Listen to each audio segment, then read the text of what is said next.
If you've got your Bibles open to the book of Deuteronomy, I've had Roy read it with you, so I won't have to have you stand.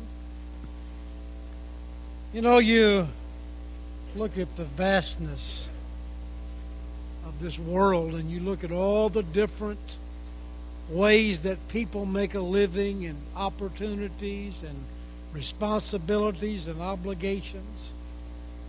But if I were to ask you this morning, would you describe to me, in your opinion, what the most difficult job in the world would be? Somebody say, well, I don't know. Being President of the United States would be an awful, awful heavy responsibility to bear. Being the overseer of the United Nations would take tremendous obligation and responsibility. The weight of that job would be overbearing.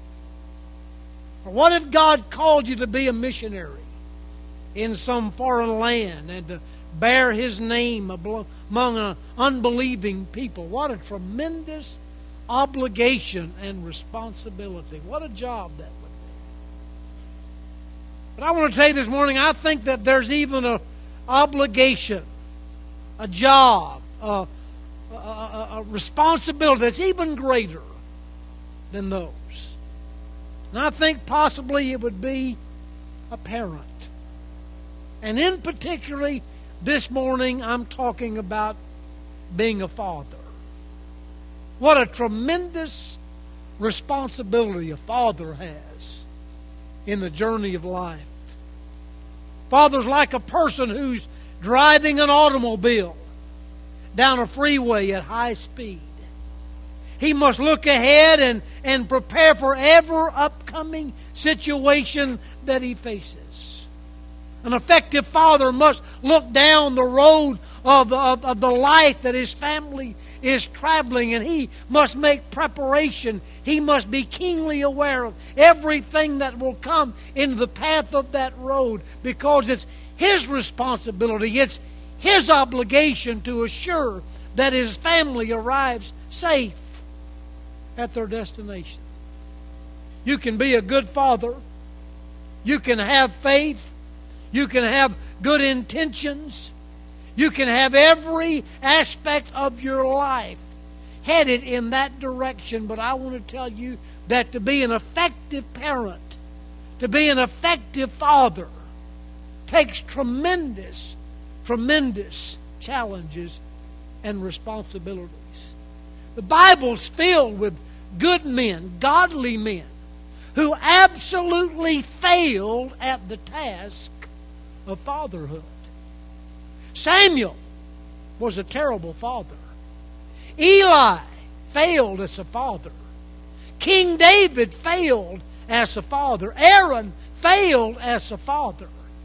Isaac, who was partial to his son Esau, failed as a father. And when you read of the home life of those boys, he failed in raising his children. Jacob, in turn, was a failure. In fact, in Genesis chapter 34, it tells of a crisis that arose in the family structure. And Jacob failed to respond in a leadership role as a father and a husband, and consequently an entire community perished because of his indecisive decision making. Eli the priest failed to guide his sons into a walk with God, and consequently his entire priesthood failed because he failed as a father. Solomon, the wisest man who ever lived, his son Rehoboam refused because of weakness and because of his foolishness. He refused to take over the kingship of Israel, which simply describes this wise man Solomon failed as a father. I think the question of failure of so many fathers in the Bible is a troubling one. But the question is this: why did they fail? And how can we as fathers today, how can we avoid the same pitfalls and failures that they had? This morning I just want to very briefly pose to you several questions about fatherhood to maybe help us get focused on this thing, this great responsibility that we have and that we watch our children assume. What is a father? A father's a parent. A father's a partner. He is someone who transmits life to his siblings. He's a protector. He's a provider. He's a teacher who shares knowledge and instruction about the art of living in a cruel world. Being an effective father is a staggering responsibility.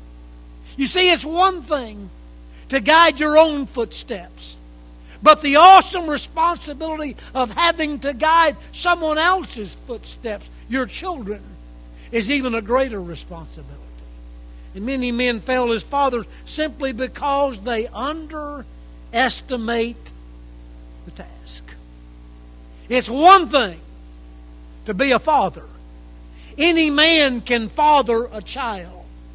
But it takes someone who is committed to the responsibility of life to be a dad and to give instruction and insight into this art of living.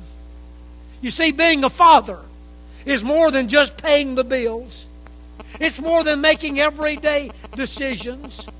It's more than just making long-range plans, because sometimes things just don't turn out the way they think we should, well, the way we think they should. You see, it simply does not work, because the rate of being a failure as a father is the highest percentage in all the world. More men have failed at fatherhood than have failed in the legal profession, in the medical profession, in the political profession, in the accounting profession. Men have failed more at fatherhood than any other job in the history of the world. You see, when someone is needed to fill shoes in a company, and a company gets ready to hire somebody, what they'll do is they'll draw up a job description. And then they'll hire people and sit down with that person and read to them, say, this is the job description. Can you fulfill these responsibilities? Can you fulfill these needs of our company?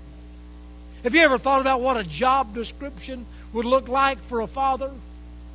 He must be a man of vision, a man of strength, a man of character. He must be capable of leading in-service training organizations that will in time reproduce parents just like himself. Let me ask you, Dad, something. Would you feel like your life has been successful if your children turn out to be parents just like yourself? You see, a parent, a dad, must carry on training at all age levels. He must be able to cooperate effectively with the helpmate of his choice and give advice and give counsel as needed. He must provide spiritual help and leadership. He must care for the personal problems that he has with all of those in his household. He must prepare his own budget. He must maintain good public relations. He must be a qualified repair service man who is able to assemble bicycles and wagons and doll houses and put together models. He must be a good sportsman and be able to eat a beginner's cooking. He must be a doctor, a lawyer, a leader, a friend, a good listener, one who is able to remember that he himself was at one time just a foolish child. He must be able and willing to make sacrifices 24 hours a day, 7 days a week, 365 days a year. And on top of all of that, he must provide his own salary and his own financial needs. In fact, he must provide the financial needs of everybody.